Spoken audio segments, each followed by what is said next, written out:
台南市政府按算開始1月，在咧客家起一個動保園區，最近就機關批評講，干那會當收容400多隻狗，效益傷過低啊。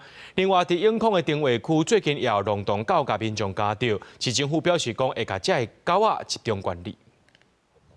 今日去永康義王中華區的工地，10多隻流浪狗隨走出來，兼一直吠，難免讓人會緊張。地方民代接到真濟定情，講這流浪狗問題困擾真濟人，甚至因為捌有民眾佇這搭，互真濟教育，無人騎車行甲摔著傷。出了現場部分區迄工程已經圍起來，不過斟酌看也有老狗，工程按算今年要動工。附近居民驚流浪狗到時會走來社區周邊，引起人和狗的衝突。會站在路邊這樣對着人吠，那有的人比較怕狗，就會害怕，還會緊張，可能就會突然無預警的會跌倒。這陣應該嘛是剩100外啦，在社區內底應該有120隻。伊狗啊，就是遛狗餵養的人，伊的脾氣味啊，伊會走去社區內底，就是因為甲餵養的人住在社區。那中華區這帶的安全性受質疑，毛病在懷疑市府開始1月，在客家打造多功能動保教育園區，